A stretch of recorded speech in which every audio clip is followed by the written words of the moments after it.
Thank you for the introduction. It's a pleasure for me to present a joint work with Fabio Oberweger, Elina Rönnberg, and Marc. Actually, our plan was that Fabio Oberweger, who was a master's student of us, gives this presentation in person in Los Angeles. Unfortunately, at least for us, he got a good job in industry and switched to industry, and I had to jump in. So therefore, I will give this remotely because for us it's quite a teaching intensive period and it was not possible for me to participate in person. So I apologize for doing this remotely. Nevertheless, yeah, what is this about? Our motivation is to investigate ways, a way to utilize machine learning in order to improve a classical combinatorial optimization technique. In our case, more specifically, a heuristic large neighborhood search. Yeah, clearly there is currently also this area, research area is quite booming. Yeah, you possibly have heard already a lot of different techniques to speed up search by means of machine learning. And yeah, this is just one more talk in this direction. So I think there is a lot of potential in utilizing machine learning for combinatorial optimization, but clearly for me at least, it's also quite obvious that machine learning will not replace anytime soon classical state-of-the-art optimization techniques. So more specifically, we are looking here at the stuff re-rostering problem, which I will introduce in a minute. And yeah, this is closely related to the probably better known nurse re-rostering problem. Yeah, and is about assigning stuff to time slots in a schedule. So more specifically, yeah, we're considering here large neighborhood search. And there was already some work, or some work exists already in this direction on which we built.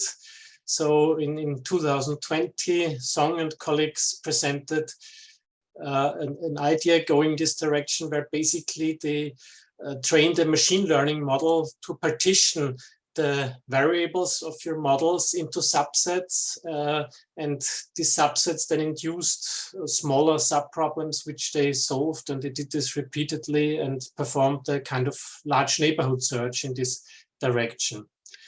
Then there was Adanki and colleagues who suggested to use a neural network in order to choose the set of variables that are destroyed in a destroy and recreate fashion, so in a more classical large neighborhood search way. And this was further then improved by Sonnerat and colleagues from DeepMind and generalized towards solving general mixed integer programming problems. And they applied that they improved it in particular by speeding up the approach. So in the Adanki approach, basically the model was inferenced for obtaining a single variable, and this needs to be done many times to obtain a whole set of variables that is then destroyed in the process. And Sonnerat proposed here another different, more speedy approach, which we will also use and which I will explain later on. So we built basically on this approach, but narrowed it somehow down to our specific problem and introduced more problem-specific aspects so that this approach actually becomes really meaningfully applicable.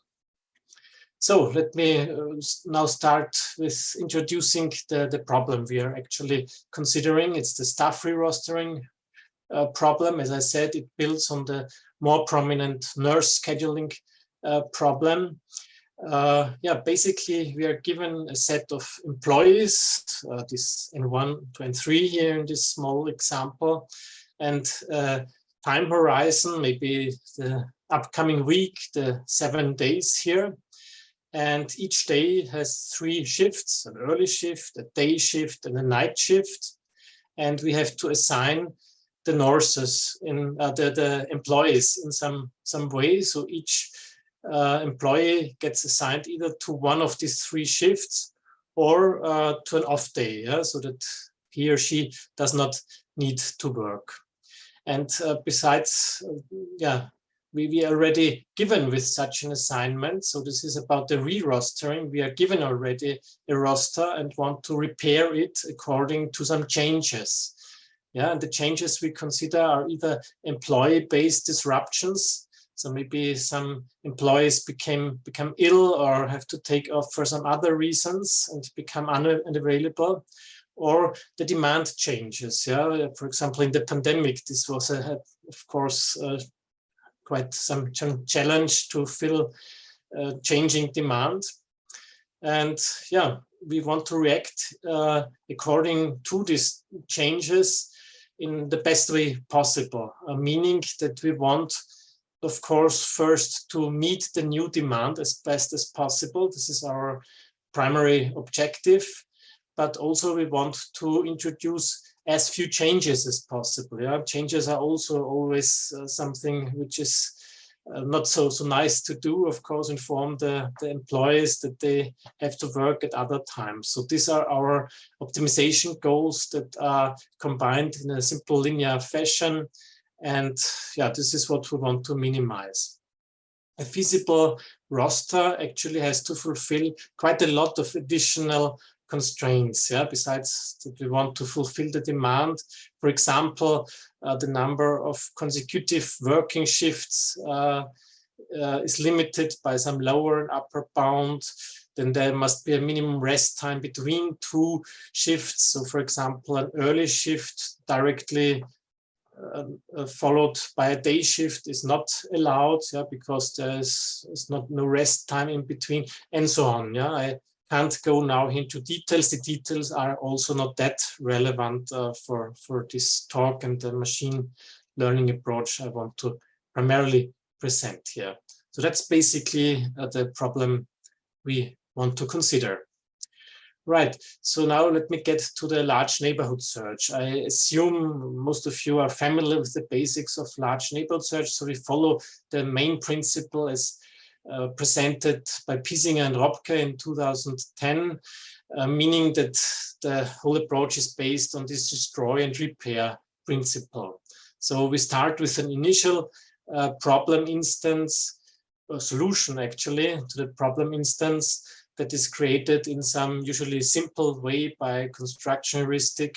I will get to this later, how we do this more specifically.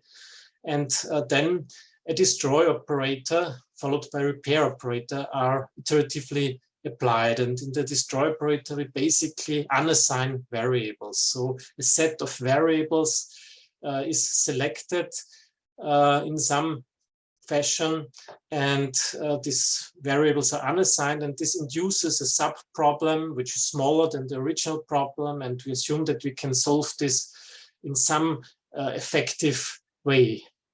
This way might either be some greedy construction heuristic, which is fast, but in our case, we follow a MIP-based approach, meaning that we apply a MIP model to solve this problem, then to optimality or close to optimality with a certain time limit maybe.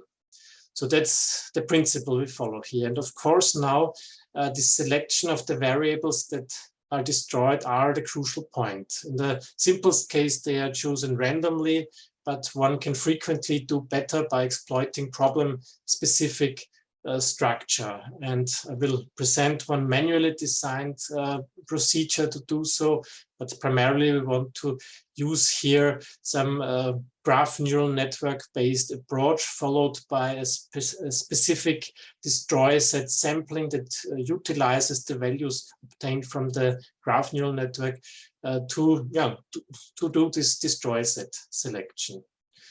Yeah, so that's the principle of our approach. And now a few words about how we obtain an initial solution. So yeah, in principle, in our setting, it is already hard to obtain any feasible solution, or it can be hard to obtain any feasible solution. We are given this initial roster and the demand changes, and some employees are not available anymore. For example, marked here with this red axis. And yeah, we do, as in a first simple step, we just unassign the shifts of employees which are not available at specific times anymore. Yeah? So we replace this non-availabilities simple by false, by day off shifts here. Yeah, because that's clear that must be assigned in this way. But otherwise, now here, of course, this will in general not be an optimal solution for the new setting, and in particular there will be quite a lot of constraints that are not fulfilled anymore. But still we start with this solution, as it is quite similar to the original solution here, which we obtained to the original roster, so the changes are as few as possible, so to say. Okay, and this gets into the large neighborhood search. The repair operator, as already told you, we use the standard mixed integer linear programming approach for this. I don't go into the details of the MIP model, but it is rather straightforward, I would say, to formulate the MIP model. And this one we used here. There's just one important point. I already mentioned that it is challenging to get some feasible solutions already, and therefore we divide our whole solution process basically also into two phases. Into the phase of obtaining a first feasible solution, and we have we use the regular MIP for only in the second phase, when we have already a feasible solution. And in the first phase, to obtain a feasible solution, we relax the hard constraint by basically putting them into the objective function as soft constraints. Yeah? And this distinguishing of the two phases is also done with respect to the neural network and the variable selection process. We have two different models for these two phases. That's an important point that turned out to be a good decision here, to really separate this. So yeah, now let me first introduce a classical way to go here in this large neighborhood search. Yeah, the simplest, most naive way is basically to pick random variables that are set free or that are chosen for this destroy set. Yeah? So this way, for example. However, this does not work well in our setting, mostly because many of our constraints are in relation to sequences of shifts at one day. Yeah. So, for example, this constraint saying that no more than a certain number of shifts may be done by the same employee. Yeah, this relates to a sequence of shifts, consecutive sequence of shifts. And what works much better, and what we therefore used as a standard classically repair or random destroy operator here, is to select sequences of a certain length. Yeah, this length is a parameter, and we select such sequences. Yeah, so that's basically our baseline approach, with which we want to compare later on, which turned out to work much better and is suitable in this setting here for a large neighborhood search. Of course, this is a parameter that needs to be tuned, the number of such sequences you choose and the size of these sequences. But this is what we suggest here or use as a baseline operator. And now, yeah, this is set free. As I said, these variables are destroyed, so to set, and the MIP model is then applied. And now let's get to the main thing I want to tell you, the learning-based destroy operator. So we built here upon a graph neural network. It's a rather basic graph neural network following Scarselli and colleagues. Yeah, very similar to a graph convolutional network in principle. But what is more specific here is the graph we built on. So this is specifically designed for this problem, and in particular this graph is much more compact than when you would follow the earlier work from Sonnerat, from DeepMind, his colleagues, who addressed more general mixed integer programs, because they used the constraint variable incident graph, which is much larger than what we are using here. So in our problem, but of course is at the core, the decisions that need to be made are these assignments of employees to days, and we consequently have here nodes corresponding or representing the employees. We have nodes representing the days, and each day then assignment nodes, how we call them, basically for each combination of valid node employee day combination. For each reasonable is meaningful combination, we have here one of these assignment nodes, independent from the shifts. And these nodes get associated with a variety of features. I can't explain all the features here because of time, but you can imagine that in these features, the whole instance data and also data of the current solution are encoded. So for example, when the current solution, the current roster has a certain assignment of a node of an employee to a day, then this is encoded here by a certain flag as a feature and so on. And also all the violated constraints are represented by corresponding features. So that's the graph on which we are working. And basically these are the features for all the nodes and the graphs and the graph neural network. We have then one layer of this graph neural network, which turn these features into node embeddings, so abstract representations for all the nodes. And these node embeddings are then followed by a rather standard feed-forward network, not too big one, with just one hidden layer. And what we obtain are basically then kind of score, or you might call it likelihood, probability, whatever, representing basically how promising it is to choose one of these nodes, in particular one of these assignment nodes. These are the interesting values for us for the destroy set. So these values indicate basically, or should indicate how likely it is that when choosing this assignment node for the destroy set to obtain an improved solution when then applying the MIP solver for repairing the solution. So that's the idea here and the network architecture. Then, there is one more important thing.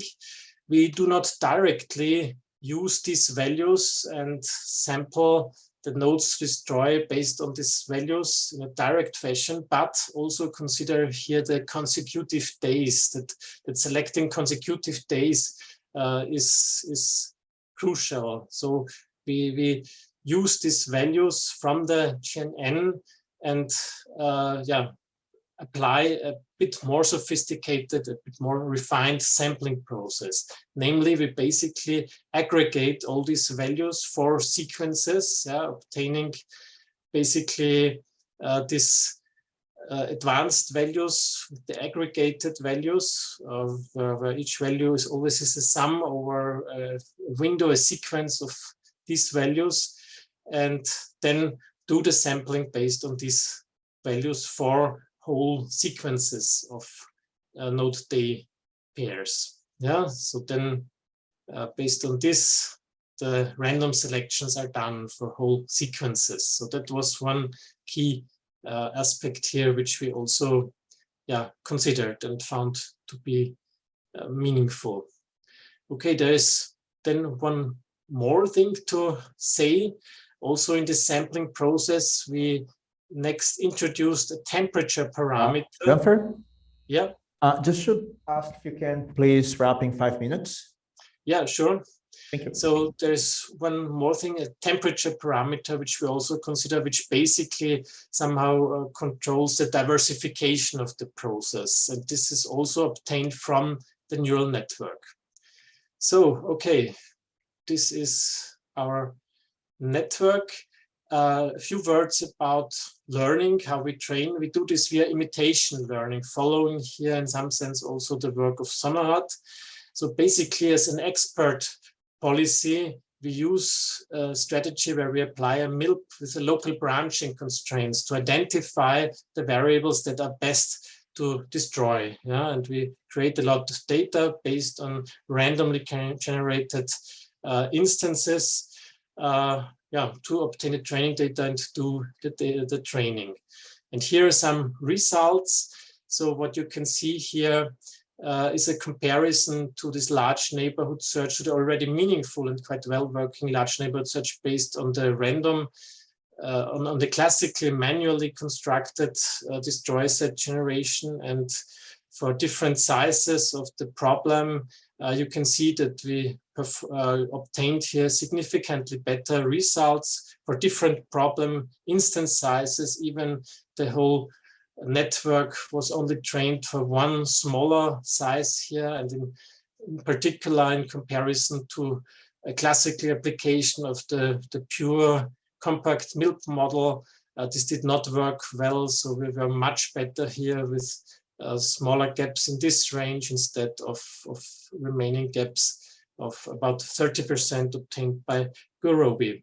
Yeah, and then I'm already coming to my end. So it turned out that for this particular problem, we could really obtain here a quite meaningful approach with this graph-based, neural network-based machine learning destroy operator, performed better than the manually constructed destroy operator.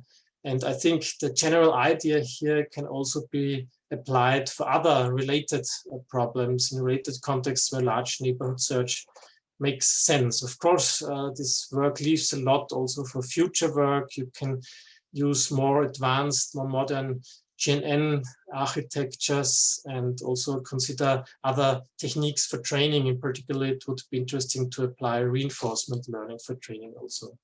So thank you. This concludes my talk, and I'm happy to answer any questions.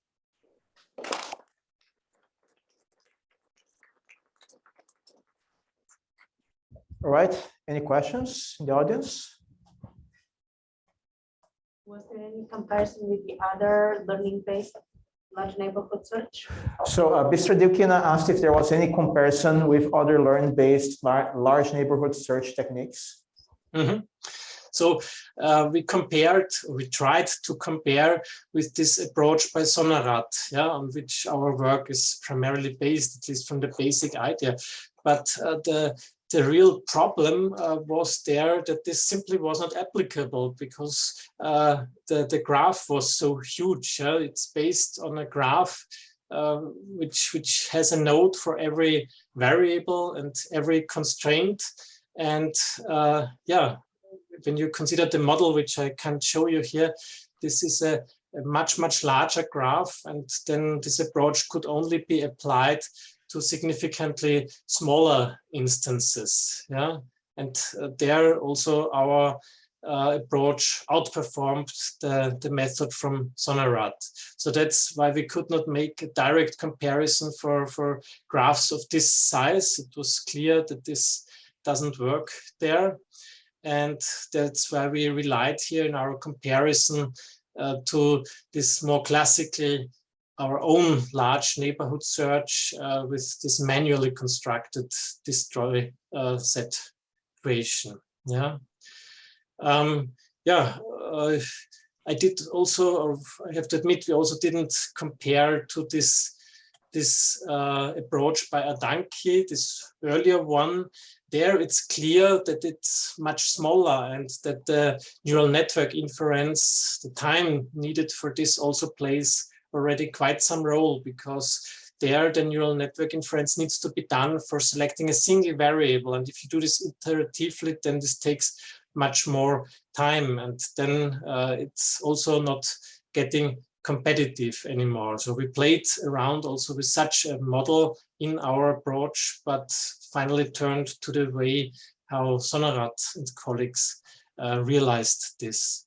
Yeah, and otherwise I'm not aware of many others or of other approaches where this problem of selecting a destroy set has been addressed by means of machine learning techniques. But maybe if you know further work in this direction, of course, I'm always happy to learn them.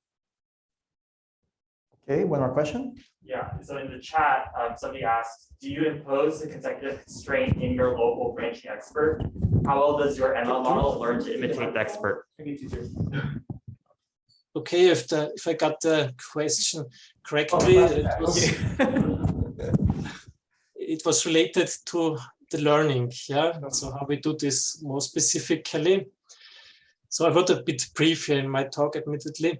So basically, yeah, we do imitation learning, meaning that we consider an expert policy, which we claim in some way does this in a perfect way and which we want to imitate. And this expert policy here is realized by solving a mixed interlinear program extended by a local branching constraint in order to identify in a certain state the best choice of the variables to destroy. Yeah, local branching constraint is nothing else than a constraint that limits the number of variables that may change their values. Yeah, and when we do so from a current state where we have a current solution in our large neighborhood search, then this gives us, so to say, the best choice, or indicates the best choice of variables which we should use in the destroy set in order to, when then solving the induced subproblem, gives us the best improvement. Yeah, so that's what we want to try to approximate. Of course, this expert policy is quite time consuming and therefore cannot be applied directly in the large neighborhood search. And we want to approximate its solutions basically by means of the neural network. And yeah, training data were generated by the so-called Dagger algorithm, but in principle, this just means that the large neighborhood search was applied first with this expert policy to choose the destroy variable sets, and later on by using already the learned model to have a more realistic trajectories. And this was done for many, many random instances. Yeah, and in this way training data were generated, and our neural network was then trained with the appropriate loss functions, which are nothing out of ordinary. So I hope this answered the question. Can you hear me? Oh, I'm the one who asked the question. So I guess my question is, so if I understand correctly, during test time, you are sampling from the predicted weights of the variables. So and you are sampling consecutive variables, like based on the time of the day. So do you also impose this kind of consecutive constraint in your local branching expert? Like you only allow, when you are generating the data, you're only allowing choosing variables that are kind of consecutive in terms of the time. I see.